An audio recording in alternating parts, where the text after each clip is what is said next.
गुरु रूप गुरु प्यारी गुरु सवारी सतगुरु जी की साजी नवाजी साध संगत जी, आप जी ने बड़े ही प्यार ते सत्कार दे नाल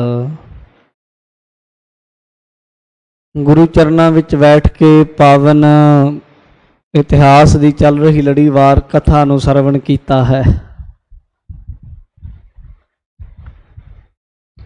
पिछले दिनों विच जो लड़ी चल रही है उस विच आपने सुनिया है कि गुरु अमरदास महाराज सच्चे पातशाह गुरु बनने तो पहला धन गुरु अंगद देव जी महाराज जी के चरणों विच रह के श्री खडूर साहिब विखे कैसी कठिन घालना की, कैसी साधना साधी। सिर उत्ते जल का घड़ा कलश चुकना, जिस घटना का जिक्र कल आपने सुनिया कि एक दिन जल भरन दे लई दरिया वल गए, रस्ते विच एक जुलाहा जुलाही का घर है, मींह के कारण पैर फिसलिया थले डिगे,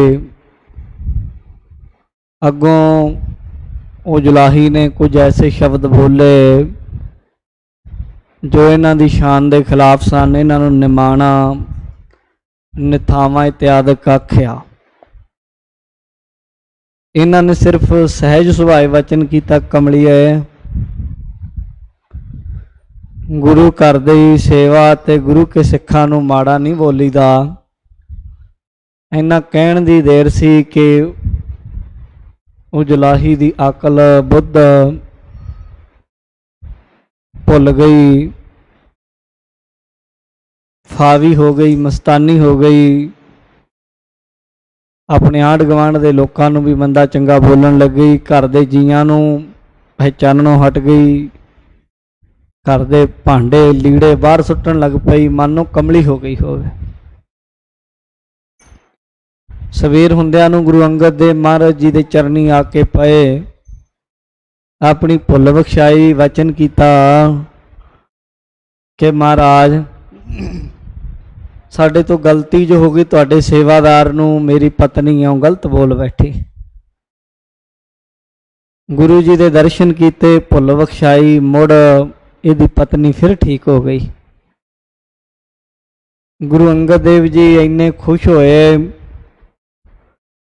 अपने सेवादार बाबा अमरदास जी नूं आख्या, तुसी हुण निथावे नहीं, निथावियां दी थाम, नितरियां दी धिर, निपत्तियां दी पत, निगत्तियां दी गत, निमाणियां दा मान, निताणियां दा ताण, लोक परलोक दी हर खेड़ तुहाडे राही होएगी। पीरां दे पीरो, सब दे रोजी दाता हो, तुहाडे वर्गा दुनिया ते कोई नहीं, जो कह दोगे हो जाएगा। ऐसे बचनां नाल बड़ा मान दिता। और गुरु महाराज ने वचन कीता कि जो तुसी घालना कीती है ना गुरु घर सेवा, गुरु घर दी सेवा बहुत वड्डी महान तपां सिर तप है। जो कुछ योगी लोग हज़ारां साल कंदरां च गुफावां विच बैठ के योग साधना करके भी प्राप्त नहीं कर पाउंदे, गुरु घर दी सेवा थोड़ा समा कीतिया ही वो कुछ प्राप्त हो जाता है। ते महाराज ने इस तरीके उन्होंने बड़ा सत्कार दिता ते वचन कीता, कह श्री गुर सिर मुकुट उतारा। गुरु अंगद देव महाराज जी ने किवें उन्होंने गुरियाई बख्शिश की, गुरता गद्दी ते सुभाईमान किया। सारा प्रसंग सरवण करिए। हाजरियां लवाउंदे हुए आखो जी सतनाम श्री वाहिगुरु साहिब जीओ।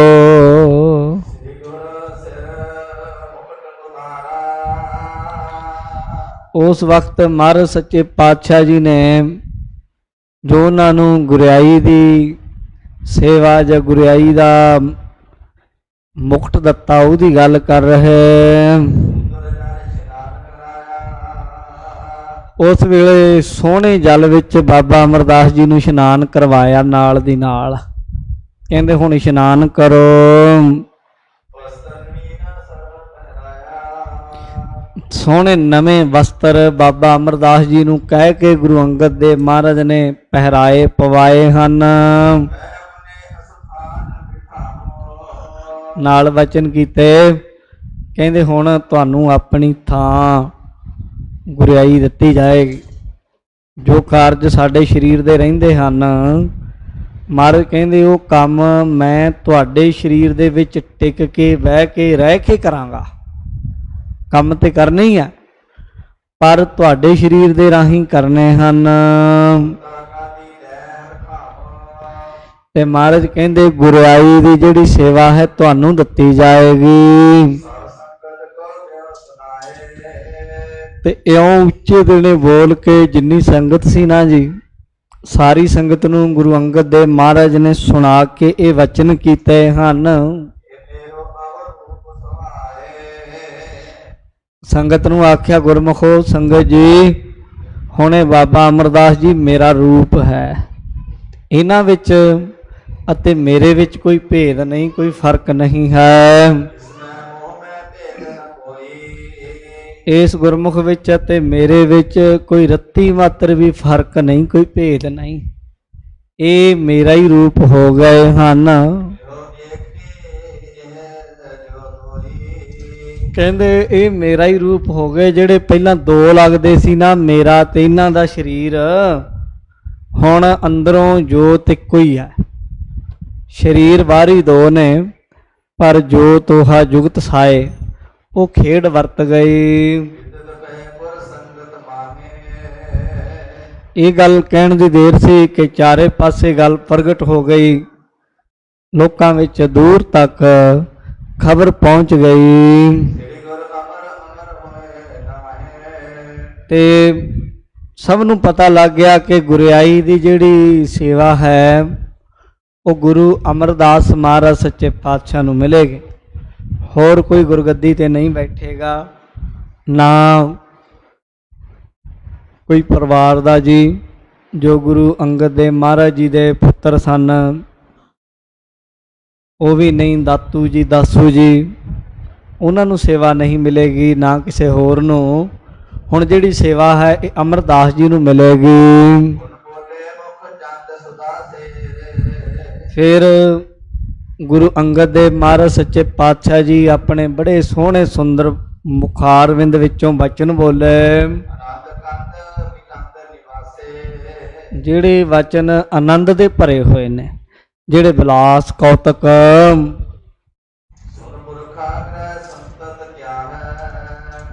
ਗੁਰੂ ਅੰਗਦ ਦੇਵ ਮਹਾਰਾਜ ਨੇ ਪੁੱਛਿਆ, ਐ ਭਾਈ ਅਮਰਦਾਸ, ਐ ਪੁਰਖਾ, ਤੁਹਾਡੇ ਘਰ, ਤੁਹਾਡੇ ਗ੍ਰਹਿ ਸੰਤਾਨ ਕਿਹੜੀ ਹੈ? ਬਾਲ ਬੱਚੇ ਤੁਹਾਡੇ ਕਿੰਨੇ ਹਨ? ਤੁਹਾਡੇ ਧੀਆਂ ਪੁੱਤਰ ਜੋ ਵੀ ਹੈ ਕੌਣ ਨੇ ਤੇ ਕਿੱਥੇ ਹਨ? ਅੱਗੋਂ ਬਾਬਾ ਅਮਰਦਾਸ ਜੀ ਨੇ ਹੱਥ ਜੋੜ ਲਏ। ਹੱਥ ਜੋੜ ਕੇ ਬੇਨਤੀ ਕਰਨ ਲੱਗੇ,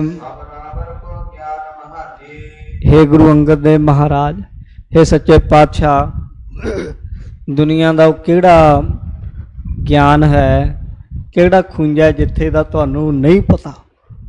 ਹਰ ਸ਼ੈ, ਹਰ ਇੱਕ ਚੀਜ਼ ਦੇ ਤੁਸੀਂ ਕਾਦਰ ਹੋ, ਕਰਨ ਵਾਲੇ ਹੋ, ਤੁਹਾਨੂੰ ਸਭ ਗਿਆਨ ਹੈ, ਜਾਣੀ ਜਾਣ ਹੋ। ਪਰ ਫਿਰ ਵੀ ਮਹਾਰਾਜ ਜੋ ਤੁਸੀਂ ਪੁੱਛਦੇ ਹੋ ਉਹ ਮੈਂ ਦੱਸਦਾ ਹਾਂ। हे ਮਹਾਰਾਜ, ਆਪ ਜੀ ਜੋ ਕਹਿ ਰਹੇ ਹੋ ਮੈਂ ਉਹਦਾ ਉੱਤਰ ਦੇਣਾ ਹਾਂ, ਸੁਣੋ।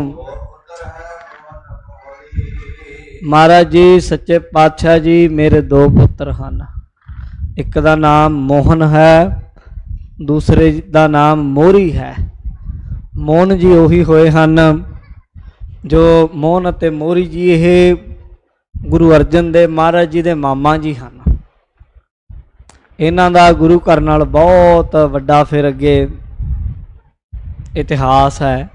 जिन्हां दे कोल बाणी दियां पोथियां भी सन, इन्हां दे कोलों फिर बाणी दियां पोथियां भी गुरु पातशाह ने लईआं, गुरु अर्जन देव महाराज ने। पर हजे इन्हां दा जिक्र होना आया। गुरु अमरदास जी महाराज कहने लगे, कहते दो पुत्र हन, एक दा नाम मोहन है, दूजे दा मोरी जी है। हे महाराज सच्चे पातशाह दो पुत्रियां ने मेरे, दो धियां दो पुत्र हन। महाराज सच्चे पातशाह सब तुहाडी किरपा बख्शिश है। मोहन जी मोहरी जी दो पुत्र दो पुत्रियां, बीबी दानी बीबी भानी का जिक्र आ रहा है। तो इउं बचन किया तो गुरु अंगद देव जी ने फिर अगों आख्या, कहते पुरखा चलो फिर मेरे वचनां नूं सुनो। कहते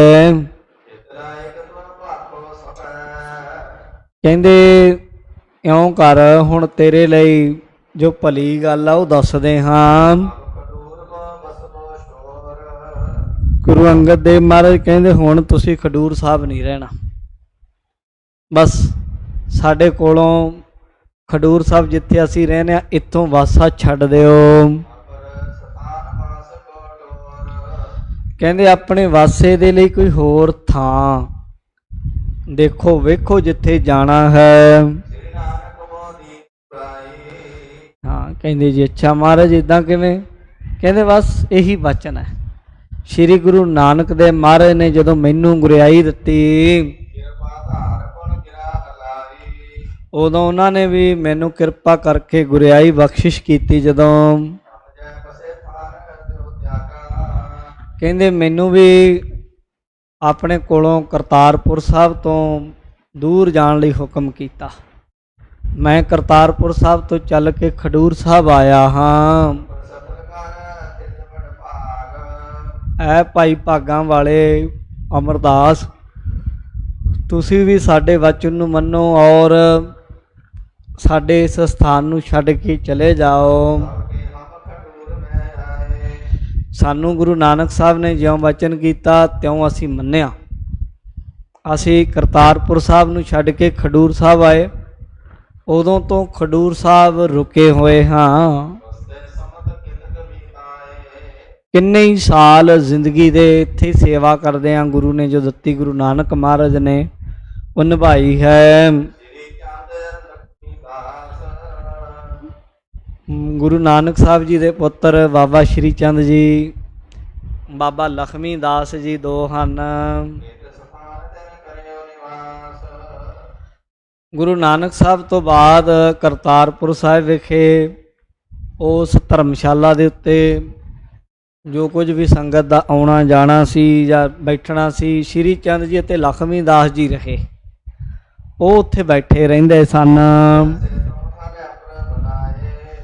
इदां ही असी भी नहीं चाहुंदे हाँ कि साडे जाण तो बाद साडे पुत्र दातू जी या दासू जी इन्हां दा तुहाडे नाल किसे गल करके वखेड़ा होवे, तुसीं किसी होर थां ते चले जाओ।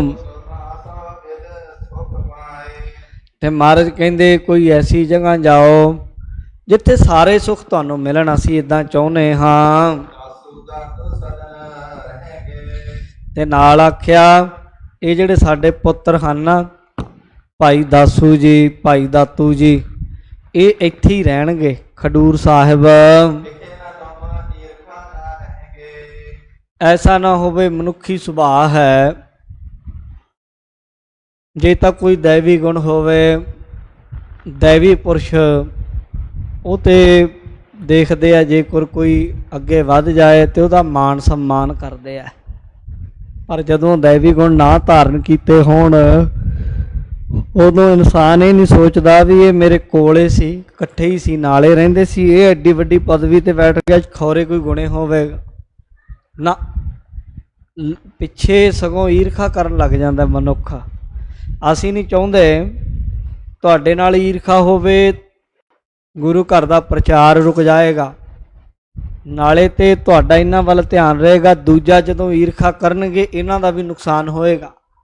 ਇਹਦੇ ਨਾਲੋਂ ਚੰਗਾ ਹੈ ਕਿ ਤੁਸੀਂ ਇਹਨਾਂ ਦੇ ਕੋਲ ਹੀ ਨਾ ਰਹੋ। ਨਹੀਂ ਤੇ ਸੁਭਾਵਿਕ ਹੈ ਕਿ ਤੁਹਾਡਾ ਜਿਹੜਾ ਪ੍ਰਤਾਪ ਹੈ ਨਾ ਉਹ ਤੇ ਦੁਨੀਆ ਵਿੱਚ ਵਧੇਗਾ ਹੀ। ਉਹਨੂੰ ਵੇਖ ਕੇ ਕਿਤੇ ਨਾ ਹੋਵੇ ਉਹ ਪ੍ਰਤਾਪ ਨੂੰ ਵੇਖ ਕੇ ਜਰ ਨਾ ਸਕਣ ਅਤੇ ਇਹਨਾਂ ਦਾ ਮਨ ਵਿੱਚ ਕਿਤੇ ਵਿਗਾੜੇ ਨਾ ਪੈ ਜਾਵੇ।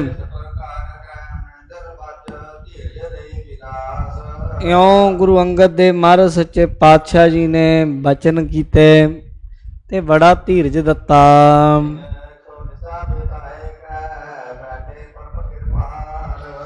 ਉਸ ਵੇਲੇ ਮਹਾਰਾਜ ਨੇ ਦਿਨ ਦੇ ਵਿੱਚ ਵਚਨ ਕੀਤਾ ਬਾਬਾ ਅਮਰਦਾਸ ਜੀ ਦੇ ਨਾਲ ਸਾਰੀ ਸੰਗਤ ਦੇ ਸਾਹਮਣੇ। ਜੋ ਵਚਨ ਹੋਏ ਸੰਗਤ ਵੀ ਸੁਣਦੀ ਰਹੀ, ਇਹ ਵੀ ਸੁਣਦੇ ਰਹੇ। ਉਹ ਦਿਨ ਲੰਘ ਗਿਆ, ਅਗਲੀ ਰਾਤ ਆ ਗਈ ਹੈ।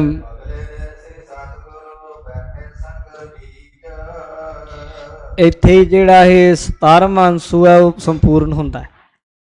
ਅੱਗੇ 18ਵਾਂ ਅੰਸੂ ਆਰੰਭ ਹੁੰਦਾ ਹੈ ਕਿ ਗੁਰੂ ਅਮਰਦਾਸ ਜੀ ਫਿਰ ਗੋਇੰਦਵਾਲ ਸਾਹਿਬ ਕਿਵੇਂ ਗਏ। ਇਹ ਵੀ ਇੱਕ ਬੜਾ ਲੌਕਿਕ ਪ੍ਰਸੰਗ ਹੈ। ਇਹ ਉਹਨਾਂ ਗੁਰਸਿੱਖਾਂ ਲਈ ਬੜਾ ਆਨੰਦ ਵਾਲਾ ਹੁੰਦਾ ਜਿਹੜੇ ਕੋਈ ਇਤਿਹਾਸ ਬਾਰੇ ਥੋੜ੍ਹੀ ਬਹੁਤੀ ਜਾਣਕਾਰੀ ਰੱਖਦੇ।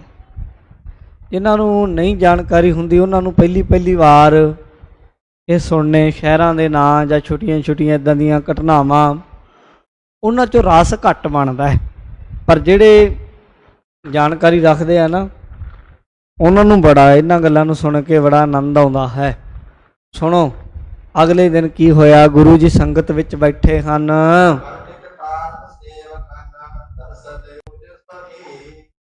ਤੇ ਆਪਣੇ ਸੇਵਕਾਂ ਨੂੰ ਕਿਰਤਾਰਥ ਕਰ ਰਹੇ ਆ।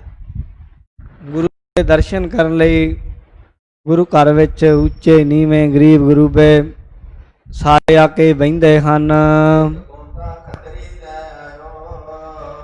ਉੱਥੇ ਜੋ ਹੋਇਆ ਕਹਿੰਦੇ ਇੱਕ ਗੋਂਦੇ ਨਾਂ ਦਾ ਖੱਤਰੀ, ਇੱਕ ਸੇਵਾਦਾਰ ਸੀ, ਇੱਕ ਖੱਤਰੀ, ਉਹ ਆਇਆ ਚੱਲ ਕੇ।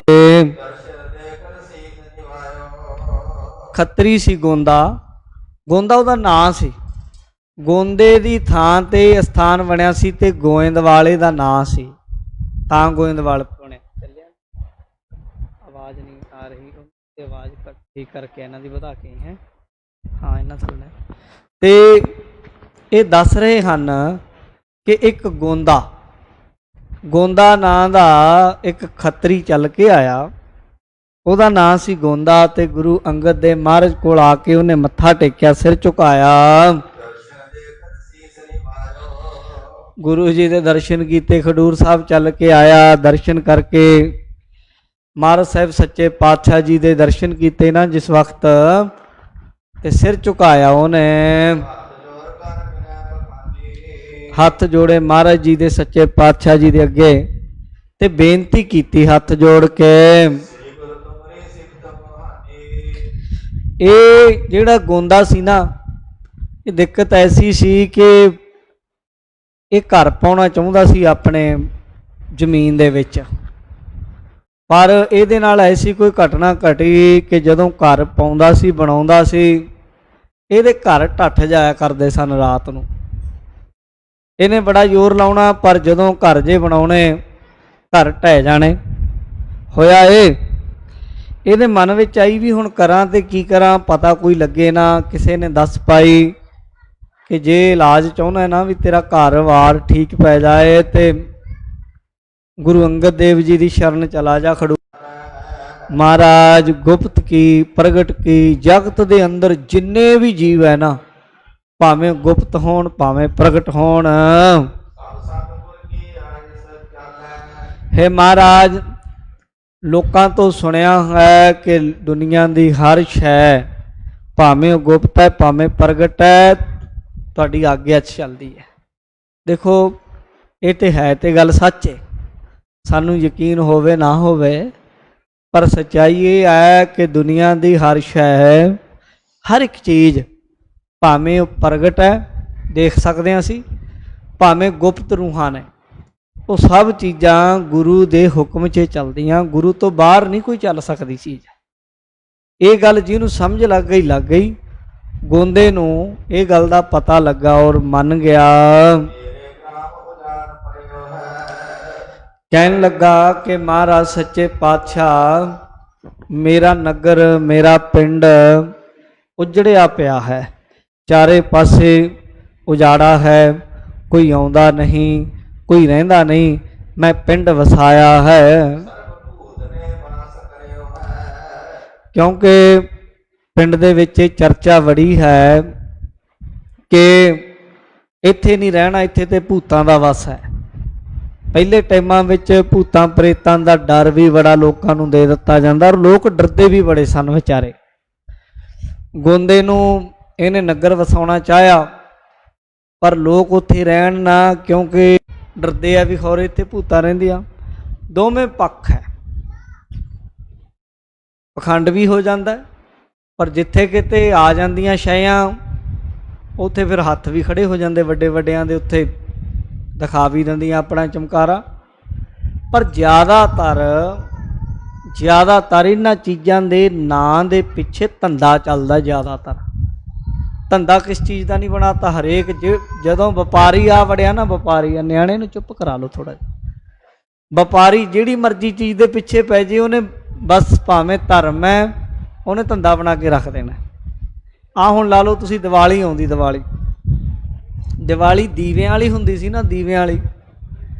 ਵਪਾਰੀ ਨੇ ਪਤਾ ਹੀ ਨਹੀਂ ਲੱਗਣ ਦਿੱਤਾ ਦੀਵਾਲੀ ਦੀਵਿਆਂ ਵਾਲੀ ਤੋਂ। ਦੀਵਾਲੀ ਦੀ ਰਾਤ ਦੀਵੇ ਬਾਲੀ ਹਨ, ਲੋਕ ਦੀਵੇ ਬਾਲਦੇ ਸੀ, ਕਿਹੜੇ ਵੇਲੇ ਪਟਾਕਿਆਂ ਵਾਲੀ ਤੇ ਮਠਿਆਈਆਂ ਵਾਲੀ ਬਣ ਗਏ ਇਹ ਤੁਹਾਨੂੰ ਵੀ ਨਹੀਂ ਪਤਾ ਲੱਗਿਆ। ਧੰਦਾ ਚਲਾਤਾ ਪਟਾਕਿਆਂ ਦਾ ਤੇ ਉਹਦੇ ਉੱਤੇ ਮਠਿਆਈਆਂ ਦਾ, ਹੈ ਸੀ ਦੀਵਿਆਂ ਵਾਲੀ। ਇੱਦਾਂ ਹੀ ਹੋਰ ਵੀ ਬੜੇ ਤਿਉਹਾਰ ਜਿਨ੍ਹਾਂ ਨੂੰ ਵਪਾਰੀ ਨੇ ਬਦਲ ਕੇ ਉਹਦਾ ਵਪਾਰੀਕਰਨ ਕਰਤਾ। ਇੱਦਾਂ ਹੀ ਜਿੱਥੇ ਧਾਰਮਿਕ ਸਥਾਨਾਂ 'ਤੇ ਵਪਾਰੀ ਬੈਠ ਜਾਣ, ਉਦੋਂ ਧਾਰਮਿਕ ਕਦਰਾਂ ਕੀਮਤਾਂ ਘਟ ਜਾਂਦੀਆਂ, ਫਿਰ ਵਪਾਰ ਜ਼ਿਆਦਾ ਸੋਚਦੇ ਹੋ। ਇਸੇ ਤਰੀਕੇ ਕਿਸੇ ਵੀ ਚੀਜ਼ ਉੱਤੇ ਜੇਕਰ ਵਪਾਰੀ ਵਿਰਤੀ ਵਾਲਾ ਬੰਦਾ ਬੈਠ ਜੇ, ਭਾਵੇਂ ਉਹ ਰਾਜ ਹੈ, ਭਾਵੇਂ ਉਹ ਧਰਮ ਹੈ, ਤੇ ਭਾਵੇਂ ਉਹ ਗੁਪਤ ਹੈ, ਭਾਵੇਂ ਪ੍ਰਗਟ ਹੈ, ਉਹਦੇ ਵਿੱਚ ਫਿਰ ਗੱਲਾਂ ਕੁਝ ਹੋਰ ਹੁੰਦੀਆਂ ਨੇ, ਪ੍ਰਗਟ ਪੇਸ਼ ਕੁਝ ਹੋਰ ਹੁੰਦਾ। ਇੱਦਾਂ ਹੀ ਇਹ ਭੂਤਾਂ ਪ੍ਰੇਤਾਂ ਦੇ ਮਸਲਿਆਂ 'ਤੇ ਵੀ ਦੋਵੇਂ ਤਰੀਕੇ ਨਾਲ ਰੋਟੀ ਚੱਲਦੀ ਹੈ। ਜਿਹੜੇ ਤਾਂ ਮੰਨਦੇ ਆ ਵੀ ਭੂਤ ਪ੍ਰੇਤ ਹੁੰਦੇ ਆ, ਉਹਨਾਂ ਦੇ ਵਿੱਚੋਂ 90-95% ਉਹ ਹੈ ਜਿਹੜੇ ਲੋਕਾਂ ਨੂੰ ਡਰਾ ਕੇ ਭੂਤਾਂ ਦੇ ਨਾਂ 'ਤੇ ਆਪਣੀਆਂ ਜੇਬਾਂ ਭਰਦੇ ਆ, ਰੋਟੀ ਚਲਾਉਂਦੇ। ਦੂਜੇ ਉਹ ਵੀ ਹੈ ਜਿਹੜੇ ਇਹ ਗੱਲ ਕਹਿੰਦੇ ਅਸੀਂ ਨਹੀਂ ਮੰਨਦੇ ਭੂਤਾਂ ਪ੍ਰੇਤਾਂ ਨੂੰ, ਉਹ ਵੀ ਲੋਕਾਂ ਨੂੰ ਕਹਿੰਦੇ ਅਸੀਂ ਜਾਗਰੂਕ ਕਰਦੇ ਹਾਂ, ਸੁਸਾਇਟੀਆਂ ਬਣਾਈਆਂ ਨੇ, ਉਹ ਵੀ ਲੋਕਾਂ ਤੋਂ ਪੈਸੇ ਇਕੱਠੇ ਕਰਦੇ ਆ, ਉਹ ਵੀ ਆਪਣੀਆਂ ਜੇਬਾਂ ਭਰੀ ਜਾਂਦੇ ਆ। ਤਾਂ ਇਸ ਤਰੀਕੇ ਵਪਾਰੀਕਰਨ ਤਾਂ ਹੋ ਰਿਹਾ। ਪਰ ਜਦੋਂ ਗੁਰਬਾਣੀ ਨੂੰ ਵੇਖਦੇ ਹਾਂ, ਗੁਰਬਾਣੀ ਦਾ ਨਜ਼ਰੀਆ, ਇਹ ਵਿਸ਼ਾ ਐਸਾ ਹੈ ਭੂਤਾਂ ਪ੍ਰੇਤਾਂ ਦਾ, ਜਿਹਦੇ ਉੱਤੇ ਜਿੰਨਾ ਮਰਜ਼ੀ ਬੋਲ ਲਓ, ਦੋਵੇਂ ਪੱਖ ਆ ਸਕਦੇ ਆ। ਇੱਕ ਨਾਸਤਿਕ ਹੈ ਜਿਹੜੇ ਕਹਿ ਸਕਦੇ ਆ ਵੀ ਅਸੀਂ ਬਿਲਕੁਲ ਨਹੀਂ ਮੰਨਦੇ ਹੁੰਦੀ ਹੈ, ਉਹ ਹਜ਼ਾਰਾਂ ਪ੍ਰਮਾਣ ਦੇ ਦੇਣਗੇ ਵੀ ਅਸੀਂ ਨਹੀਂ ਮੰਨਦੇ, ਫਲਾਣੀ ਜਗ੍ਹਾ ਇੱਦਾਂ ਲੜਕਾ ਪਖੰਡ ਕਰਦਾ ਸੀ, ਫਲਾਣੀ ਜਗ੍ਹਾ ਬੀਬੀ ਪਖੰਡ ਕਰਦੀ ਫੜੀ ਗਈ ਸੀ, ਅਸੀਂ ਗਵਾਂਢੀਆਂ ਨੇ ਰੋੜੇ ਸੁੱਟ ਦਿੱਤੇ, ਇੱਦਾਂ ਹੋਇਆ। ਉਹਨਾਂ ਕੋਲ ਹਜ਼ਾਰ ਪ੍ਰਮਾਣ ਨੇ, ਤਰਕਸ਼ੀਲਾਂ ਕੋਲ, ਇਸ ਗੱਲ ਦੇ ਉੱਤੇ ਆਪਣੀ ਗੱਲ ਸਿੱਧ ਕਰਨ ਲਈ ਵੀ ਹੁੰਦੇ ਨਹੀਂ। ਜਿਹੜੇ ਇਹ ਚੀਜ਼ ਨੂੰ ਮੰਨਦੇ ਆ ਵੀ ਹੁੰਦੇ ਆ, ਉਹਨਾਂ ਕੋਲ ਵੀ ਹਜ਼ਾਰਾਂ ਤੋਂ ਵੀ ਵੱਧ ਪ੍ਰਮਾਣ ਦੇ ਦੇਣਗੇ ਕਿ ਹੁੰਦੇ ਆ। ਤਾਂ ਇਹ ਹੈ ਤਾਂ ਜੇ ਇਹਦਾ ਝਗੜਾ ਪਾ ਕੇ ਬਹਿ ਜਾਈਏ ਤੇ ਬਹੁਤ ਮਾੜੀ ਗੱਲ ਹੈ। ਪਰ ਗੁਰਬਾਣੀ 'ਚ ਤੇ ਇਹ ਗੱਲ ਦੱਸੀ ਹੈ ਵੀ ਇਹ ਬਹੁਤ ਮਾੜੀ ਜੂਨ ਹੈ ਜੇ ਹੈ, ਜਿਹੜਾ ਇਹਦੇ 'ਚ ਪੈ ਜਾਵੇ ਉਹ ਬੜੇ ਦੁੱਖ ਭੋਗਦਾ ਹੈ, ਬੜੀ ਭੈੜੀ ਜੂਨੀ ਹੈ। ਤੇ ਨਾਲ ਬਾਣੀ 'ਚ ਇਹ ਵੀ ਲਿਖਿਆ ਵੀ ਇਹ ਬਣਦਾ ਕਿਉਂ ਹੈ ਬੰਦਾ, ਭੂਤਾਂ ਪ੍ਰੇਤਾਂ ਦੀ ਜੂਨੀ 'ਚ ਪੈਂਦਾ ਕਦੋਂ ਹੈ ਬੰਦਾ। ਬਾਣੀ 'ਚ ਮਹਾਰਾਜ ਨੇ ਲਿਖਿਆ ਜਦੋਂ ਬੰਦਾ ਮਰਨ ਲੱਗਿਆ, ਮਨੁੱਖਾ ਦੇਹੀ ਜਦੋਂ ਮਿਲੀ, ਮਨੁੱਖਾ ਦੇਹੀ 'ਚ ਨਾਮ ਨਾ ਜਪੇ ਤੇ ਮਰਦਾ ਵੀ ਘਰਾਂ 'ਚ ਫਸਿਆ ਰਵੇ, ਮੇਰਾ ਵੱਡਾ ਮਹਿਲ ਬਣ ਜੇ, ਘਰ ਬਣ ਜੇ, ਤੇ ਫਿਰ ਪ੍ਰੇਤ ਜੂਨੀ 'ਚ ਪੈਂਦਾ। ਬਾਣੀ 'ਚ ਲਿਖਿਆ ਅੰਤ ਕਾਲ ਜੇ ਮੰਦਰ ਸਿਮਰੈ ਐਸੀ ਚਿੰਤਾ ਮਹਿ ਜੇ ਮਰੈ ਪ੍ਰੇਤ ਜੋਨ ਬਲ ਬਲ ਉਤਰੈ। ਉਹਦੇ 'ਚ ਵੀ ਇਹੀ ਦੱਸਿਆ ਵੀ ਜਦੋਂ ਗਲਤ ਕੰਮ ਇਸ ਮਨੁੱਖਾ ਸਰੀਰ ਨਾਲ ਕਰਨੇ, ਦਿਮਾਗ ਨਾਲ ਗਲਤ ਪਾਸੇ ਸੋਚ ਰੱਖਣੀ, ਮਤਲਬ ਸਮਾਜ ਦੀ ਭਲੇ ਦੀ ਗੱਲ ਨਾ ਛੱਡ ਕੇ ਹਮੇਸ਼ਾ ਹੀ ਲਾਲਚ ਵਸ ਕੰਮ ਕਰੀ ਜਾਣੇ, ਤੇ ਕਹਿੰਦੇ ਫਿਰ ਟੇਢੀਆਂ ਮੇਢੀਆਂ ਜੂਨਾਂ ਵਿੱਚ ਭਟਕਣਾ ਪੈਂਦਾ ਹੈ। ਸੋ ਇਹ ਦੋਵੇਂ ਪੱਖ ਲਾ ਲੈਣੇ ਚਾਹੀਦੇ ਹਨ। ਇੱਥੇ ਇਹ ਜਿਹੜਾ ਗੋਂਦੇ ਨਾਂ ਦਾ ਜ਼ਿਮੀਂਦਾਰ ਆਇਆ, ਇਹ ਬੜਾ ਦੁਖੀ ਹੈ, ਤੇ ਗੁਰੂ ਅੰਗਦ ਦੇਵ ਮਹਾਰਾਜ ਨੂੰ ਆ ਕੇ ਆਖਿਆ ਜੀ ਮੇਰੇ ਤਾਂ ਜਿਹੜੇ ਮਹਿਲ ਜਿਹੜੇ ਬਣਾਉਣਾ ਜ਼ਮੀਨ ਵਿੱਚ, ਸਵੇਰ ਨੂੰ ਬਣਾਈ ਦੇ ਸ਼ਾਮ ਨੂੰ ਢਹਿ ਜਾਂਦੇ, ਰਾਤ ਨੂੰ ਲੋਕੀ ਕੋਈ ਰਹਿੰਦੇ ਨਹੀਂ ਪਿੰਡ ਵਿੱਚ, ਇਹ ਲੋਕੀ ਡਰਦੇ ਆ ਵੀ ਇੱਥੇ ਭੂਤਾਂ ਦਾ ਖੌਰੇ ਪ੍ਰੇਤਾਂ ਦਾ ਹੀ ਵੱਸ ਹੈ। ਬੜੇ ਲੋਕੀ ਡਰਦੇ ਸੀ। ਜਿੱਥੇ ਹੁਣ ਅੱਜ ਕੱਲ੍ਹ ਅਨੰਦਪੁਰ ਸਾਹਿਬ ਹੈ, ਇੱਥੇ ਵੀ ਲੋਕੀ ਨਹੀਂ ਸੀ ਜਾਂਦੇ ਹੁੰਦੇ। ਮਾਖੋ ਦੈਂਤ ਦਾ ਬੜਾ ਨਾਮ ਆਉਂਦਾ, ਮਾਖੋਵਾਲ ਦੀ ਧਰਤੀ। ਲੋਕ ਇਹਨਾਂ ਗੱਲਾਂ ਕਰਕੇ ਕੁਝ ਡਰਾਵੇ ਪਾ ਦਿੱਤੇ ਜਾਂਦੇ, ਆਂਢੀ ਗੁਆਂਢੀ ਵੀ ਪਾ ਦਿਆ ਕਰਦੇ ਸਨ, ਕੁਝ ਸ਼ਰੀਕੇ ਵਾਲੇ ਵੀ ਪਾ ਦਿੰਦੇ ਸਨ, ਕੁਝ ਗੱਲਾਂ ਸੱਚ ਵੀ ਹੁੰਦੀਆਂ ਸਨ। ਇਹ ਹੁਣ ਗੋਂਦਾ ਕਹਿੰਦਾ ਮੈਂ ਕਈ ਵਾਰ ਇਹ ਨਗਰ ਵਸਾਇਆ ਹੈ, ਕਹਿੰਦਾ ਲੋਕਾਂ ਨੂੰ ਮੈਂ ਲਿਆਉਣਾ ਇੱਥੇ ਵਸਾਉਣਾ, ਪਰ ਲੋਕੀ ਡਰਦੇ ਵਿਚਾਰੇ ਭੱਜ ਜਾਂਦੇ ਹਨ। ਤੇ ਮੈਂ ਚਾਹੁੰਦਾ ਕਿ ਮਹਾਰਾਜ ਸੱਚੇ ਪਾਤਸ਼ਾਹ ਜੇ ਤੁਸੀਂ ਚਰਨ ਪਾ ਦਿਓ ਨਾ ਆਪਣੇ, ਤੇ ਮੈਨੂੰ ਪਤਾ ਹੈ ਜੇ ਤੁਸੀਂ ਜਾਂ ਤੁਹਾਡੇ ਸੇਵਕ ਚਰਨ ਪਾ ਦੇਣ ਜਿੱਥੇ, ਉੱਥੇ ਮਾੜੀਆਂ ਛਾਇਆਂ ਦਾ ਵਾਸ ਨਹੀਂ ਰਹਿੰਦਾ। ਬੋਲੋ ਸਤਨਾਮ ਸ਼੍ਰੀ ਵਾਹਿਗੁਰੂ। ਇਹ ਹੁੰਦੇ ਹੀ ਉੱਥੇ ਕਿੱਥੇ? ਕਹਿੰਦੇ ਜਿੱਥੇ ਪ੍ਰਮਾਤਮਾ ਦਾ ਨਾਂ ਨਹੀਂ, ਸਾਧੂ ਨਹੀਂ। ਜੇ ਘਰ ਸਾਧ ਨਾ ਸੇਵੀਐ ਹਰ ਕੀ ਸੇਵਾ ਨਾ ਹੈ, ਤੇ ਘਰ ਮਰਹਟ ਸਾਰਖੇ ਭੂਤ ਵਸੈ ਤੈਨ ਮਾਹ। ਉੱਥੇ ਅਸਲ ਭੂਤਾਂ ਨੇ ਵੀ ਆਉਣਾ, ਤੇ ਜਿਹੜੇ ਜਿਉਂਦੇ ਹੁੰਦੇ ਉਹ ਵੀ ਭੂਤ ਬਣ ਜਾਂਦੇ ਆ, ਉਹਨਾਂ ਦਾ ਵੀ ਇਸ ਤਰ੍ਹਾਂ ਦਾ ਹਾਲ ਬਣ ਜਾਂਦਾ ਹੈ। ਜੇ ਮਹਾਰਾਜ ਤੁਸੀਂ ਕਿਰਪਾ ਕਰੋ ਆਪਣੇ ਚਰਨ ਪਾਓ ਤੇ ਨਗਰ ਵਸ ਸਕਦਾ ਹੈ। ਮੈਂ ਚਾਹੁੰਦਾ ਕਿ ਤੁਸੀਂ ਆਪਣਾ ਉੱਥੇ ਸਥਾਨ ਬਣਾਓ, ਤੁਹਾਡੀ ਸੰਗਤ ਆਉਣਾ ਜਾਣਾ ਹੋ ਜਾਏਗਾ, ਖੁਸ਼ਹਾਲੀ ਹੋਵੇਗੀ। ਜਿੰਨੀ ਤੁਹਾਨੂੰ ਜਗ੍ਹਾ ਚਾਹੀਦੀ ਮੈਂ ਦੇ ਦਿਆਂਗਾ ਗੁਰੂ ਘਰ ਦੇ ਲਈ। ਤੇ ਮਹਾਰਾਜ ਉਹ ਜਿੰਨੀ ਹੋਏਗੀ ਨਾ ਉਹ ਤੁਹਾਡੀ ਹੋਏਗੀ, ਮੈਂ ਉਹਦਾ ਮਾਲਕ ਨਹੀਂ ਹੋਵਾਂਗਾ। ਪਰ ਮੇਰੀ ਬੇਨਤੀ ਜ਼ਰੂਰ ਮੰਨੋ, ਹੇ ਪਾਤਸ਼ਾਹ ਗੁਰੂ ਅੰਗਦ ਦੇਵ ਪਾਤਸ਼ਾਹ ਜੀ, ਤੁਸੀਂ ਉੱਥੇ ਜਾ ਕੇ ਚਰਨ ਪਾਓ। ਮੇਰੀ ਮੰਗ ਹੈ, ਇੱਛਾ ਹੈ, ਪੂਰੀ ਕਰ ਦਿਓ। ਮੈਂ ਚਾਹੁੰਦਾ ਕਿ ਮੇਰਾ ਪਿੰਡ ਨਗਰ ਵਸ ਜਾਵੇ। ਗੁਰੂ ਅੰਗਦ ਦੇਵ ਪਾਤਸ਼ਾਹ ਜੀ ਨੇ ਬੇਨਤੀ ਸੁਣੀ ਉਸ ਗੋਂਦੇ ਦੀ। ਮਹਾਰਾਜ ਨੇ ਸਾਰੀ ਗੱਲ ਪੁੱਛੀ ਵੀ ਹੋਇਆ ਕੀ, ਸਾਰੀ ਗੱਲ ਦੱਸ। ਮਹਾਰਾਜ ਕਹਿੰਦੇ ਬਈ ਇੱਦਾਂ ਤੇ ਦੇਖ, ਕੋਈ ਵੀ ਚੀਜ਼ ਹੈ ਨਾ, ਕੋਈ ਦੁੱਖ ਹੈ, ਕੋਈ ਰੋਗ ਹੈ, ਕੋਈ ਇੱਦਾਂ ਦੀ ਆਫਤ ਆਉਣੀ, ਉਹ ਆਪਣੇ ਆਪ ਨਹੀਂ, ਕੋਈ ਨਾ ਕੋਈ ਰੋਗ ਉਹਦੇ ਪਿੱਛੇ ਕਾਰਨ ਹੁੰਦਾ। ਜਿਹੜੇ ਅਸੀਂ ਵੱਢਦੇ ਨਾ, ਅੱਗੇ ਸਾਡੇ ਆਉਂਦੇ ਕਰਮ ਪਿੱਛੇ ਬੀਜਿਆ ਹੁੰਦਾ, ਕੋਈ ਨਾ ਕੋਈ ਕਾਰਨ ਹੁੰਦਾ। ਇੱਦਾਂ ਕੋਈ ਕਿਸੇ ਨੂੰ ਤੰਗ ਨਹੀਂ ਕਰਦਾ। ਜੇ ਅਸੀਂ ਕਿਸੇ ਨੂੰ ਤੰਗ ਕਰਾਂਗੇ, ਕੋਈ ਗੱਲਬਾਤ ਹੋਊਗੀ ਤਾਂ ਵੈਰ ਵਿਰੋਧ ਪੈਂਦਾ। ਇਹ ਦੱਸ ਤੇਰਾ ਪਿੱਛੇ ਕਾਰਨ ਕੀ ਹੈ? ਕਦੋਂ ਕਦੋਂ ਇੱਥੇ ਪ੍ਰੇਤਾਂ ਦਾ ਡੇਰਾ ਲੱਗਿਆ ਹੈ? ਕੀ ਕਾਰਨ ਬਣਿਆ? ਕਿਵੇਂ ਇਹ ਡੇਰਾ ਉਜੜਿਆ ਹੈ? ਮਹਾਰਾਜ ਕਹਿੰਦੇ ਸਾਰਿਆਂ ਦੇ ਵਿੱਚ ਇਹ ਗੱਲ ਸੱਚੀ ਜਿਹੜੀ ਆ ਉਹ ਦੱਸ ਦੇ, ਸੁਣਾ ਦੇ। ਤੇ ਜੋ ਸਾਡੀ ਮੰਨ ਲਵੇਂ ਨਾ, ਸੱਚ ਦੱਸ ਦੇਵੇਂ ਗੁਰੂ ਘਰ ਆ ਕੇ, ਤੇ ਫਿਰ ਜੋ ਚਾਹੁੰਦਾ ਗੁਰੂ ਘਰੋਂ ਮਿਲ ਜਾਏਗਾ। ਇੱਥੇ ਪੜਦਾ ਨਹੀਂ, ਪਖੰਡ ਨਹੀਂ, ਧੋਖਾ ਨਹੀਂ, ਫਰੇਬ ਨਹੀਂ ਚੱਲਦਾ। ਗੋਂਦੇ ਨੇ ਸੁਣ ਕੇ ਨਾ ਗੱਲ, ਗੁਰੂ ਅੰਗਦ ਦੇਵ ਜੀ ਦੀ ਕੋਲ ਬੈਠ ਗਿਆ। ਕਹਿੰਦਾ ਜੀ ਗੱਲ ਇਹ ਹੈ, ਫਿਰ ਸੁਣ ਲਓ ਸੱਚ, ਅਸਲ ਕਹਾਣੀ ਕੀ ਹੈ। ਗੁਰੂ ਜੀ ਇਉਂ ਕਾਰਨ ਬਣਿਆ, ਮੇਰਾ ਗਵਾਂਢੀਆਂ ਨਾਲ ਝਗੜਾ ਹੈ। ਦਰਅਸਲ ਸ਼ਰੀਕੇ ਵਾਲਿਆਂ ਨਾਲ, ਸ਼ਰੀਕੇ ਵਾਲੇ ਮੇਰੇ ਨਾਲ ਝਗੜਾ ਕਰਦੇ ਹਨ। ਆਪਸ ਦੇ ਵਿੱਚ ਸਾਡਾ ਝਗੜਾ ਬਹੁਤ ਵੱਧ ਗਿਆ। ਕਹਿੰਦੇ ਕਈ ਬੰਦੇ ਵਿੱਚ ਮਿਲ ਕੇ, ਸਿਆਣੇ ਬੰਦੇ ਬੈਠੇ ਵੀ, ਪਰ ਝਗੜਾ ਕਿਸੇ ਤਰੀਕੇ ਨਿਬੜਿਆ ਨਾ। ਦੋਵੇਂ ਪਾਸੇ ਝਗੜੇ ਚੱਲਦੇ ਗਏ, ਝਗੜਾ ਵੱਧ ਗਿਆ, ਸਿਆਣੇ ਬੰਦਿਆਂ ਤੋਂ ਨਾ ਨਿਬੜਿਆ।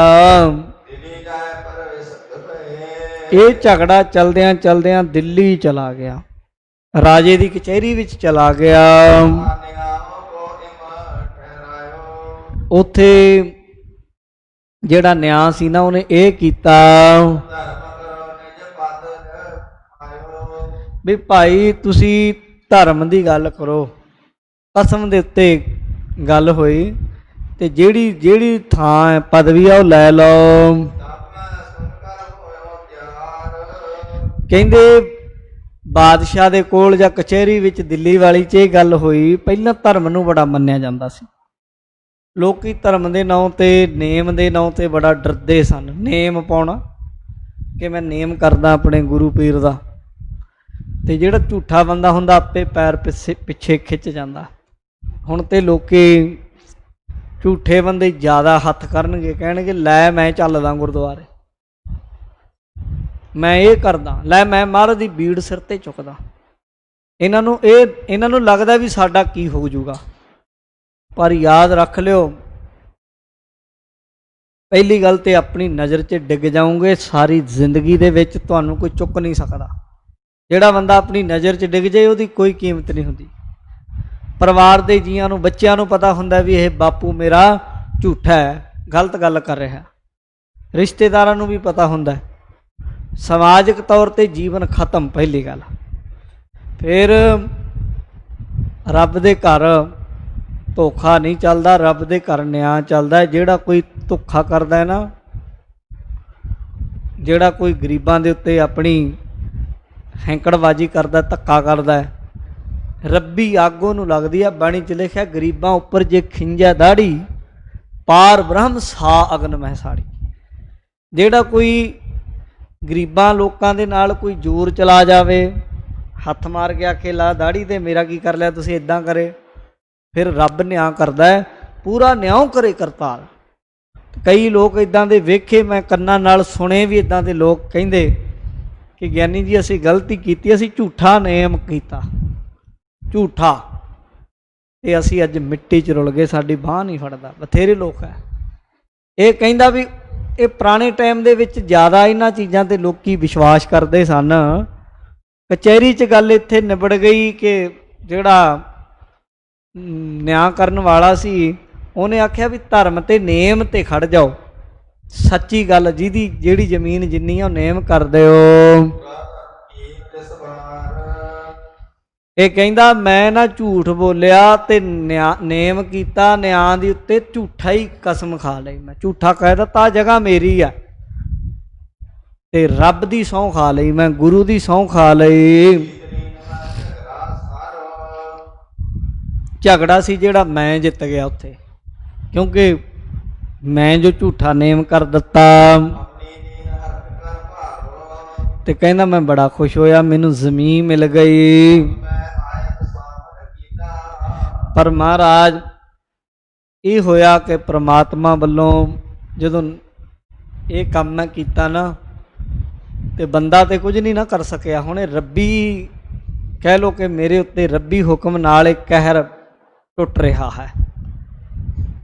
ਉਹ ਕੀ ਹੋਇਆ ਕਿ ਜਦੋਂ ਮੈਂ ਹੁਣ ਇੱਥੇ ਆ ਕੇ ਨਗਰ ਵਸਾਉਣਾ ਹੈ, ਕਹਿੰਦੇ ਉਸ ਵੇਲੇ ਨਾ ਜਿੰਨੀਆਂ ਗੁਪਤ ਸ਼ੈਆਂ ਰੂਹਾਂ ਨੇ, ਉਹਨਾਂ ਨੇ ਦੇਖ ਲਿਆ ਵੀ ਅਧਰਮ ਹੋ ਗਿਆ, ਗਲਤ ਕੰਮ ਕੀਤਾ ਇਸ ਨੇ। ਕਹਿੰਦੇ ਫਿਰ ਇਹ ਜਿੰਨੇ ਪਾਪ ਕਰਨ ਵਾਲੇ ਪਾਪੀ ਸਨ ਨਾ, ਕਹਿੰਦੇ ਸਾਰੇ ਦੇ ਸਾਰੇ ਪ੍ਰੇਤ ਸਨ, ਲੱਖਾਂ, ਇੱਕ ਥਾਂ ਤੇ ਇਕੱਠੇ ਹੋ ਗਏ ਮੈਨੂੰ ਸਜ਼ਾ ਦੇਣ ਵਾਸਤੇ। ਤੇ ਮਹਾਰਾਜ ਹੌਲੀ ਹੌਲੀ ਇਹਨਾਂ ਨੇ ਸਾਰੇ ਲੋਕਾਂ ਨੂੰ ਮੇਰੀ ਜ਼ਮੀਨ ਚੋਂ ਮੇਰੇ ਨਗਰ ਚੋਂ ਉਜਾੜ ਕੇ ਰੱਖ ਦਿੱਤਾ। ਜਿਹੜਾ ਕੁਝ ਮੇਰੇ ਕੋਲ ਪਹਿਲਾਂ ਸੀ ਉਹ ਵੀ ਉੱਜੜ ਗਿਆ ਮੇਰਾ। ਨਵਾਂ ਤੇ ਮੈਨੂੰ ਕੀ ਮਿਲਣਾ ਸੀ? ਸਭ ਕੁਝ ਜਾਂਦਾ ਰਿਹਾ। ਲੋਕ ਕੀ ਵਸਣ ਜਿੱਥੇ ਲੋਕਾਂ ਦੇ ਘਰੇ ਭਾਂਡੇ ਖੜਕਣ ਰਾਤ ਨੂੰ, ਲੋਕਾਂ ਦੇ ਘਰੇ ਗਿੱਧਾ ਸੁਣੇ ਰਾਤ ਨੂੰ, ਲੋਕਾਂ ਦੇ ਘਰੇ ਚੀਕਾਂ ਸੁਣਨ ਰਾਤ ਨੂੰ, ਕਦੇ ਨਿਆਣਾ ਮੁੱਦਾ ਪੈ ਜਾਵੇ, ਕਦੇ ਘਰ ਵਾਲੀ ਛੱਤ ਨਾਲ ਲੱਗੀ, ਕਦੇ ਕੁਛ ਹੋਵੇ, ਤੇ ਲੋਕਾਂ ਨੇ ਵਸ ਕੇ ਕੀ ਲੈਣਾ? ਅਗਲਾ ਕਹਿੰਦਾ ਜਾਨ ਪਿਆਰੀ ਜਾਂ ਇਹ ਇਹਨਾਂ ਤੋਂ ਖਹਿੜਾ ਛਡਾਈਏ। ਹੌਲੀ ਹੌਲੀ ਲੋਕ ਇਸ ਜਗ੍ਹਾ ਨੂੰ ਕਰੜੀ ਜਗ੍ਹਾ ਕਹਿਣ ਲੱਗ ਪਏ ਤੇ ਛੱਡ ਕੇ ਜਾਣ ਲੱਗ ਪਏ। ਏਦਾਂ ਮਹਾਰਾਜ ਇਹਨਾਂ ਗੁਪਤ ਸ਼ਾਇਆਂ ਦਾ ਡੇਰਾ ਜੋ ਪੈ ਗਿਆ। ਲੱਖਾਂ ਪ੍ਰੇਤਾਂ ਨੇ ਇੱਥੇ ਵਾਸਾ ਜੋ ਕਰ ਲਿਆ। ਤੇ ਮਹਾਰਾਜ ਜੀ ਹੁਣ ਮੈਂ ਕਿੰਨੇ ਵੀ ਯਤਨ ਕਰ ਲਏ ਪਰ ਲੋਕ ਨਾ ਹੁਣ ਮੇਰੇ ਕਹੇ ਅਨੁਸਾਰ ਨਹੀਂ ਚੱਲਦੇ, ਉੱਥੇ ਜਾ ਕੇ ਵਸਦੇ ਨੇ। ਹੁਣ ਤੇ ਜਿਵੇਂ ਜਗ੍ਹਾ ਇੱਕ ਇੱਕ ਇੰਚ ਬੜੀ ਮੁੱਲ ਦੀ ਹੈ ਨਾ, ਪਹਿਲਾਂ ਕਿਤੇ ਪਿੰਡ ਵਸਾਉਣਾ ਜ਼ਿਮੀਂਦਾਰ ਲੋਕ ਆਪ ਜਗ੍ਹਾ ਦਿਆ ਕਰਦੇ ਲੋਕਾਂ ਨੂੰ ਵੀ ਲੋਕੀ ਆ ਕੇ ਇੱਥੇ ਰਹਿਣ ਲੱਗ ਜਾਣ ਡੇਰੇ 'ਚ, ਤਾਂ ਕਿ ਇੱਥੇ ਪਰਿਵਾਰ ਰਹਿ ਜਾਣ ਇਕੱਠਾ, ਇਕੱਲੇ ਕਹਿਰੇ ਨੂੰ ਕੋਈ ਡਾਕੂ ਚੋਰ ਲੁਟੇਰਾ ਲੁੱਟ ਕੇ ਹੀ ਨਾ ਲੈ ਜਾਏ। ਪਹਿਲਾਂ ਹੀ ਹੁੰਦਾ ਸੀ ਤੇ ਲੋਕੀ ਹੁਣ ਕਹਿੰਦਾ ਜੀ ਇੱਥੇ ਰਹਿੰਦੇ ਨਹੀਂ ਹਨ। ਇਹ ਮੇਰੇ ਪਾਪ ਦਾ ਫਲ ਹੈ, ਮੈਨੂੰ ਮਿਲਿਆ ਮਹਾਰਾਜ ਜੀਓ। ਹੁਣ ਮਹਾਰਾਜ ਮੈਂ ਆਪਣੀ ਭੁੱਲ ਬਖਸ਼ਾਉਣੀ ਚਾਹੁੰਦਾ ਹਾਂ। ਮੇਰੇ ਤੋਂ ਗਲਤੀ ਹੋ ਗਈ, ਮੇਰੀ ਗਲਤੀ ਜੋ ਹੋਈ ਮੈਂ ਉਹਦੇ ਲਈ ਜ਼ਿੰਮੇਵਾਰੀ ਮੰਨਦਾ ਤੇ ਮੈਂ ਆਪਣਾ ਪਾਪ ਜਿਹੜਾ ਕੀਤਾ ਉਹਨੂੰ ਬਖਸ਼ਵਾਉਣਾ ਚਾਹੁੰਦਾ ਹਾਂ। ਮਰਨ ਤੋਂ ਪਹਿਲਾਂ ਪਹਿਲਾਂ ਜੋ ਮੇਰੀ ਗਲਤੀ ਹੈ ਉਹ ਗਲਤੀ ਪਾਪ ਨੂੰ ਮੈਂ ਬਖਸ਼ਾਉਣਾ ਚਾਹੁੰਦਾ ਹਾਂ। ਮਹਾਰਾਜ ਜਿੰਨੀ ਜਗ੍ਹਾ ਉਹ ਮੇਰੇ ਉਹਨਾਂ ਦੀ ਸੀ, ਪੜੋਸੀਆਂ ਦੀ ਜਾਂ ਮੇਰੇ ਸ਼ਰੀਕੇ ਵਾਲਿਆਂ ਦੀ, ਉਹ ਤੇ ਹੁਣ ਨਹੀਂ ਲੈਂਦੇ, ਉਹ ਤੇ ਹਾਰ ਗਏ ਕੇਸ। ਤੇ ਜਿੰਨੀ ਉਹ ਜਗ੍ਹਾ ਮੈਂ ਸਾਰੀ ਤੁਹਾਨੂੰ ਦੇਣ ਨੂੰ ਤਿਆਰ ਹਾਂ, ਗੁਰੂ ਘਰ ਦੇਣ ਨੂੰ ਤਿਆਰ ਹਾਂ।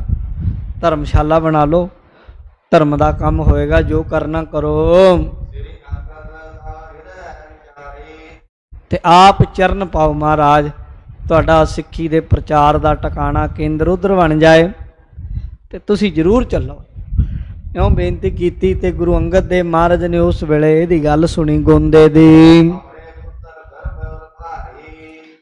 ਉਸ ਵੇਲੇ ਮਹਾਰਾਜ ਨੇ ਮਨ ਵਿੱਚ ਵਿਚਾਰ ਕੀਤੀ ਵੀ ਸਾਡੇ ਪੁੱਤਰ ਵੀ ਹਨ ਤੇ ਇੱਧਰੋਂ ਬਾਬਾ ਅਮਰਦਾਸ ਜੀ ਨੂੰ ਵੀ ਸੇਵਾ ਲਾਉਣੀ ਹੈ, ਇਹਨਾਂ ਨੇ ਵੀ ਅੱਗੇ ਪ੍ਰਚਾਰ ਪ੍ਰਸਾਰ ਕਰਨਾ ਹੈ, ਗੁਰਮਤਿ ਦੇ ਬਾਰੇ ਮਨੁੱਖਤਾ ਦਾ ਭਲਾ ਕਰਨਾ ਹੈ। ਤੇ ਬੱਚੇ ਸਾਡੇ ਜੇ ਇੱਥੇ ਰਹਿਣਗੇ ਤੇ ਕੱਲ੍ਹ ਨੂੰ ਉਹ ਵੀ ਇਹਨਾਂ ਨਾਲ ਕਿਸੇ ਤਰ੍ਹਾਂ ਦਾ ਝਗੜਾ ਨਾ ਖੜਾ ਕਰਨ। ਉਹ ਤੇ ਬੱਚਿਆਂ ਨੂੰ ਸਮਝਾਵਾਂਗੇ, ਉਹਨਾਂ ਕਈ ਵਾਰ ਗੱਲ ਨਹੀਂ ਮੰਨਣੀ, ਟਾਲ ਨਾ ਦੇਣ ਕਿਤੇ। ਇਸ ਲਈ ਕਿਉਂਕਿ ਉਹਨਾਂ ਦੇ ਮਨ 'ਚ ਕਿਤੇ ਇਹ ਲਾਲਚ ਨਾ ਹੋਵੇ ਵੀ ਗੁਰਿਆਈ ਸਾਨੂੰ ਮਿਲ ਜਾਵੇ।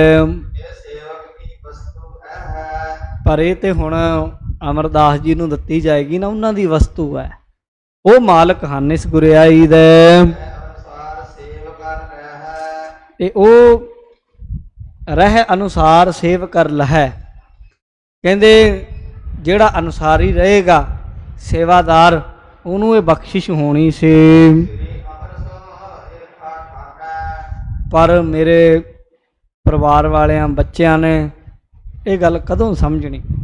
ਉਹਨਾਂ ਨੇ ਬਾਬਾ ਅਮਰਦਾਸ ਜੀ ਦੇ ਕੋਲ ਰਹਿ ਕੇ ਕਿਤੇ ਮਨ ਦੇ ਵਿੱਚ ਈਰਖਾ ਹੀ ਨਾ ਕਰਨ ਲੱਗ ਜਾਣ। ਇਹਨਾਂ ਨੇ ਨਿਆਣੇ ਆ, ਬੱਚੇ ਆ, ਜ਼ਿੰਦਗੀ ਦਾ ਪਤਾ ਨਹੀਂ, ਤਜਰਬਾ ਨਹੀਂ, ਇਹਨਾਂ ਨੂੰ ਇਹ ਨਹੀਂ ਪਤਾ ਲੱਗਣਾ ਵੀ ਸਾਡੀ ਆਪਣੀ ਕਮੀ ਕਿੱਥੇ ਹੈ। ਇਹਨਾਂ ਨੇ ਸਗੋਂ ਬਾਬਾ ਅਮਰਦਾਸ ਜੀ ਦੇ ਨਾਲ ਨਫ਼ਰਤ ਕਰਨ ਲੱਗ ਜਾਣੀ ਹੈ। ਤੇ ਹੋਰ ਵੀ ਕਈ ਸਾਰੇ ਸਿੱਖ ਇਹੀਓ ਚਾਹੁੰਦੇ ਹਨ। ਕਈ ਬੰਦੇ ਦਾਸੂ ਜੀ ਅਤੇ ਦਾਤੂ ਦੇ ਪੱਖੀ ਵੀ ਆ। ਗੁਰੂ ਜੀ ਦੇ ਸਾਹਿਬਜ਼ਾਦਿਆਂ ਦੇ ਕਈ ਪੱਖੀ ਵੀ, ਉਹਨਾਂ ਵੱਲ ਵੀ ਪਿਆਰ ਕਰਨ ਵਾਲੇ ਸਿੱਖ ਵੀ ਹਨ। ਇਸ ਕਰਕੇ ਹੁਣ ਚਾਹੀਦਾ ਤਾਂ ਇਹੀ ਹੈ ਕਿ ਪਰਖ ਕਰਕੇ ਦਿਖਾ ਦਿੱਤਾ ਜਾਵੇ ਸਾਰਿਆਂ ਨੂੰ ਕਿ ਅਸਲ ਗੁਰਿਆਈ ਦਾ ਹੱਕਦਾਰ ਕੌਣ ਹੈ। ਤੇ ਹੁਣ ਇੱਥੇ ਦਿਖਾ ਦਿੰਦੇ ਆ ਗੱਲ ਕੀ ਹੈ, ਪੁੱਤਰ ਗੱਦੀ ਦੇ ਯੋਗ ਹਨ ਕਿ ਨਹੀਂ, ਪਰਖ ਕੇ ਦਿਖਾ ਦਈਏ ਸਾਰੀ ਸੰਗਤ ਨੂੰ। ਇਉਂ ਵਿਚਾਰ ਕਰਕੇ ਗੁਰੂ ਅੰਗਦ ਦੇਵ ਮਹਾਰਾਜ ਜੀ ਨੇ ਆਪਣੇ ਵੱਡੇ ਪੁੱਤਰ ਨਾਲ ਵਚਨ ਕੀਤਾ, ਕਹਿਣ ਲੱਗੇ, ਕਹਿੰਦੇ ਬੇਟਾ ਦਾਸੂ ਏਦਾਂ ਕਰੋ ਕਿ ਤੁਸੀਂ ਨਾ ਆ ਭਾਈ ਗੋਂਦੇ ਦੇ ਨਾਲ ਚਲੇ ਜਾਓ, ਤੁਸੀਂ ਇਉਂ ਕਰੋ ਪ੍ਰੇਤਾਂ ਨੂੰ ਭਜਾ ਦਿਓ ਉੱਥੋਂ ਥਾਂ ਤੋਂ, ਉੱਥੇ ਨਗਰ ਵਸਾ ਦਿਓ ਇਹਨਾਂ ਦਾ।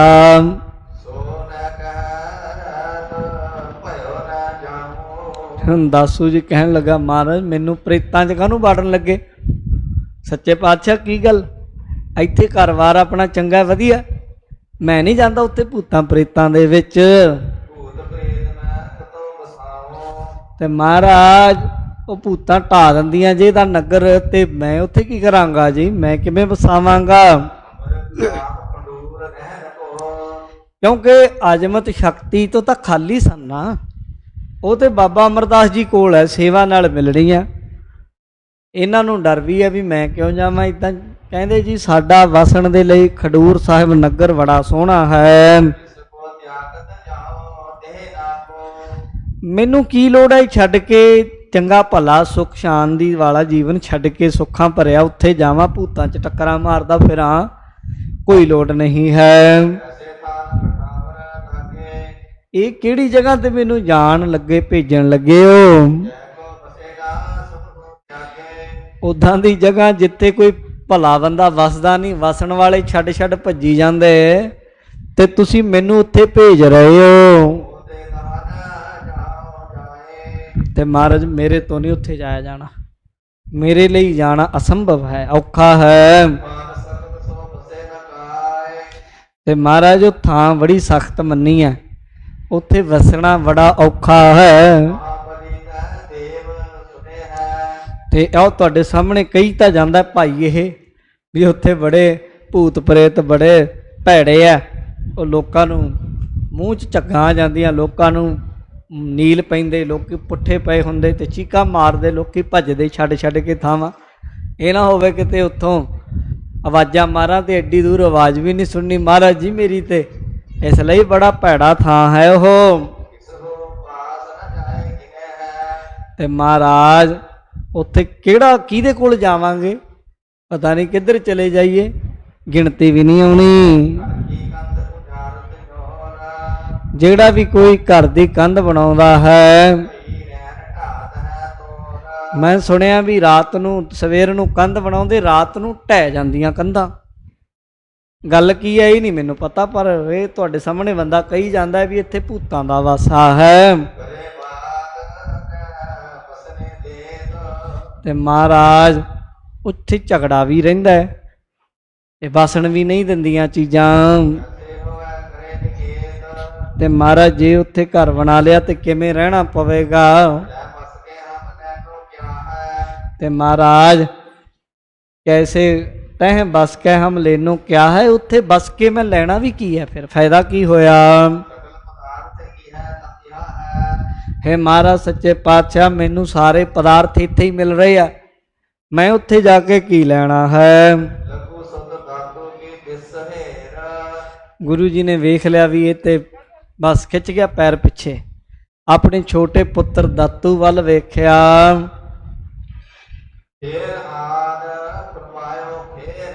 गुरु अंगद देव महाराज जी ने फिर दोबारा बचन किया, कहन लगे कहंदे बेटा दातू जी तुहाडा वड्डा भरा दासू ते नहीं जांदा उत्थे, ते तुसी देख लो फिर जे तुसी जाना होवे ते गल मननी चाहिदी है, तू साडी गल मन ते तूइयों चला जा उत्थे। इस करके बेटा चला जा, आ देख ये खत्तरी बेचारा गोंदा आके बेनतियां कर रहा है। ਜਾ ਬੇਟਾ ਇਹਦੇ ਨਾਲ ਜਾ, ਵਿਚਾਰੇ ਖੱਤਰੀ ਦੇ ਨਾਲ ਇਹਦਾ ਉਪਕਾਰ ਕਰ। ਸਾਧੂ ਗੁਰਮੁਖ ਤੇ ਪਰਉਪਕਾਰੀ ਹੁੰਦੇ ਹਨ। ਜਾ ਜਾ ਕੇ ਭੂਤਾਂ ਨੂੰ, ਗੁਰਮੁਖ ਥੋੜਾ ਭੂਤਾਂ ਤੋਂ ਡਰਦੇ, ਉਹਦੇ ਭੂਤਾਂ ਵੀ ਡਰਦੀਆਂ ਉਹਨਾਂ ਤੋਂ। ਤੇ ਗੁਰਸਿੱਖਾਂ ਅੱਗੇ ਕੋਈ ਚੀਜ਼ ਅੜਦੀ ਥੋੜਾ, ਜੇ ਕਿਤੇ ਸ਼ੈ ਹੋਵੇ ਵੀ ਹੱਥ ਜੋੜ ਕੇ ਖੜਦੀਆਂ। ਗੁਰੂ ਤੇਗ ਬਹਾਦਰ ਮਹਾਰਾਜ ਨੂੰ ਦਿੱਲੀ 'ਚ ਉਸ ਹਵੇਲੀ 'ਚ ਕੈਦ ਕੀਤਾ ਔਰੰਗਜ਼ੇਬ ਨੇ, ਜਿਹੜੀ ਭੂਤਾਂ ਵਾਲੀ ਹਵੇਲੀ ਸੀ।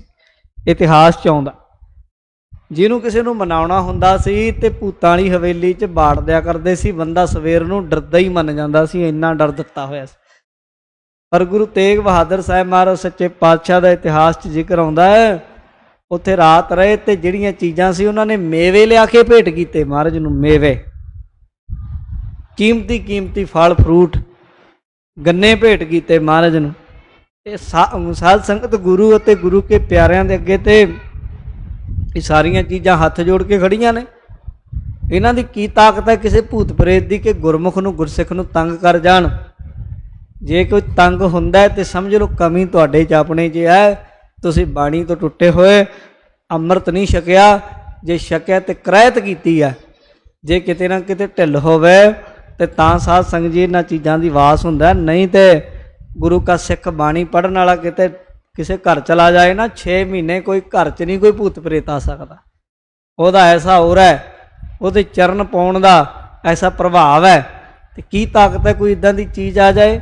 ਪਰ ਹਾਏ ਅਫਸੋਸ ਹੈ, ਆ ਮਲੇਰਕੋਟਲੇ ਕਿਤੇ ਧਾਗੇ ਤਬੀਤਾਂ ਵਾਲਿਆਂ ਕੋਲ ਜਾ ਕੇ ਤੇ ਵੇਖੋ, ਜਿੰਨੇ ਸਾਡੇ ਪੰਜਾਬੀ ਅਤੇ ਪੱਗਾਂ ਬੰਨੀਆਂ ਵਾਲੇ ਇਹਨਾਂ ਕੋਲ ਹੱਥ ਜੋੜੀ ਖੜੇ ਆ। ਮੈਂ ਕਹਿੰਦਾ ਉਹਨਾਂ ਦੇ ਮੁਸਲਮਾਨ ਨਹੀਂ ਮੰਨਦੇ। ਸਾਡੇ ਵਾਲਿਆਂ ਨੂੰ ਪਤਾ ਨਹੀਂ ਕੀ ਹੋਇਆ ਪਿਆ, ਮੌਲਵੀ ਕੋਲ ਜਾਣਾ, ਮੁਸਲਮਾਨ ਕੋਲ ਜਾਣਾ, ਉਹ ਪਤਾ ਨਹੀਂ ਕਾਲਾ ਇਲਮ।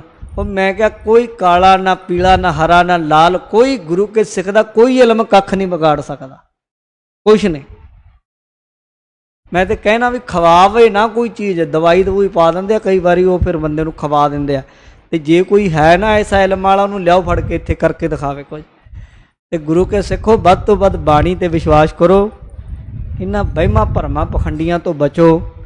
ਤੇ ਗੁਰੂ ਕੇ ਸਿੱਖ ਨੂੰ ਨਾ ਇਹਨਾਂ ਤੋਂ ਡਰਨਾ ਚਾਹੀਦਾ ਤੇ ਨਾ ਗੁਰੂ ਕੇ ਸਿੱਖ ਦਾ ਕੁਝ ਵਿਗਾੜ ਸਕਦੀਆਂ ਨੇ।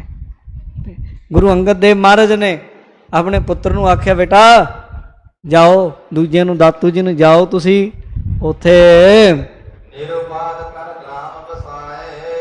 ਤੇ ਉੱਥੇ ਜਾਓ ਤੁਸੀਂ, ਉਹ ਨਗਰ ਨੂੰ ਸਾਫ਼ ਕਰ ਦਿਓ ਤੇ ਉਹਨੂੰ ਵਾਸਾ ਕਰ ਦਿਓ ਨਗਰ ਦਾ। ਅੱਗੋਂ ਉਹ ਵੀ ਮੁਕਰ ਗਏ। ਪਿਤਾ ਜੀ ਖਡੂਰ ਸਾਹਿਬ ਬੜੀ ਵਧੀਆ ਜਗ੍ਹਾ ਹੈ, ਉੱਥੇ ਜਾਣ ਦੀ ਜ਼ਰੂਰਤ ਕੋਈ ਨਹੀਂ। ਇੱਥੇ ਬੈਠੇ ਰੱਬ ਰੱਬ ਕਰਦੇ ਆ, ਪ੍ਰਮਾਤਮਾ ਦਾ ਨਾਮ ਜਪੀ ਜਾਵਾਂਗੇ। ਤੇ ਮਹਾਰਾਜ ਨਿਜ ਕਾਰਜ ਹਿਤ ਬਹੁ ਚੱਲ ਆਵੇਂ। ਆਪਣੇ ਕੰਮਾਂ ਲਈ ਬਥੇਰੇ ਲੋਕੀ ਆਉਂਦੇ ਰਹਿਣਗੇ ਇੱਥੇ, ਤੇ ਕਿਹਦੇ ਅਸੀਂ ਦੁੱਖ ਦੂਰ ਕਰੀ ਜਾਵਾਂਗੇ। ਸੱਚੇ ਪਾਤਸ਼ਾਹ ਇੱਥੇ ਹੀ ਠੀਕ ਹੈ। ਇਉਂ ਸਾਧ ਸੰਗਤ ਜੀ, ਬਾਬਾ ਦਾਤੂ ਜੀ ਵੀ ਜਾਣੋ ਮੁਕਰ ਗਏ। ਫਿਰ ਆਪਾਂ ਅੱਗੇ ਕੱਲ੍ਹ ਨੂੰ ਸੁਣਾਂਗੇ ਕਿਵੇਂ ਬਾਬਾ ਅਮਰਦਾਸ ਜੀ ਨੂੰ, ਜਾਂ ਗੁਰੂ ਅਮਰਦਾਸ ਜੀ ਨੂੰ ਗੁਰੂ ਅੰਗਦ ਦੇਵ ਜੀ ਗੋਇੰਦਵਾਲ ਗੋਂਦੇ ਖੱਤਰੀ ਦੇ ਨਾਲ ਭੇਜਦੇ, ਫਿਰ ਉਹਦੇ ਨਾਂ 'ਤੇ ਕਿਵੇਂ ਗੋਇੰਦਵਾਲ ਵੱਸਦਾ, ਉਹ ਆਪਾਂ ਅਗਲੇ ਦਿਨਾਂ ਵਿੱਚ ਸੁਣਾਂਗੇ।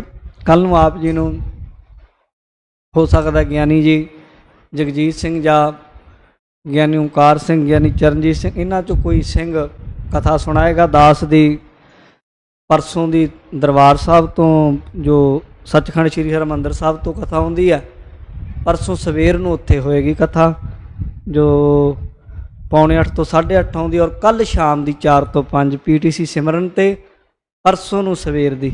ਸੋ ਉੱਥੋਂ ਵੀ ਸੰਗਤਾਂ ਲਾਹੇ ਲੈ ਸਕਦੀਆਂ ਨੇ। ਸੋ 2 ਦਿਨ ਦੇ ਲਈ ਉੱਧਰ ਜਾਵਾਂਗੇ ਤੇ ਆਪ ਨੂੰ ਪਿੱਛੋਂ ਸਾਡੇ ਗਿਆਨੀ ਜੀ ਹੈਡ ਗ੍ਰੰਥੀ ਸਾਹਿਬ ਨੇ ਹਾਲ ਕਰਨਗੇ। ਸੋ ਪਰਸੋਂ ਸ਼ਾਮ ਤੋਂ ਜਾਂ ਅਗਲੇ ਦਿਨ ਸਵੇਰ ਤੋਂ ਫਿਰ ਆਪ ਦੇ ਦਰਸ਼ਨ ਕਰਾਂਗੇ। ਇਸੇ ਤਰ੍ਹਾਂ ਹੀ ਸੰਗਤਾਂ ਨੇ ਵੱਧ ਤੋਂ ਵੱਧ ਲਾਹੇ ਲੈਂਦੇ ਰਹਿਣਾ, ਜੁੜਦੇ ਰਹਿਣਾ। ਨਾਢਾ ਸਾਹਿਬ ਆਇਆ ਕਰੋ, ਵੱਧ ਤੋਂ ਵੱਧ ਲਾਹੇ ਲਿਆ ਕਰੋ, ਗੁਰ ਇਤਿਹਾਸ ਦੀ ਗੁਰਬਾਣੀ ਦੀ ਕਥਾ ਸੁਣਿਆ ਕਰੋ। ਸਭਨਾਂ ਦਾ ਧੰਨਵਾਦ, ਹੋਈਆਂ ਭੁੱਲਾਂ ਦੀ ਖਿਮਾ। ਇੱਕ ਵਾਰ ਸਭਨਾਂ ਦਾ ਫਿਰ ਤੋਂ ਧੰਨਵਾਦ। ਹੇ ਅਚੁੱਤ, ਹੇ ਪਾਰ ਬ੍ਰਹਮ, ਅਵਿਨਾਸ਼ੀ ਅਗਨਾਸ਼।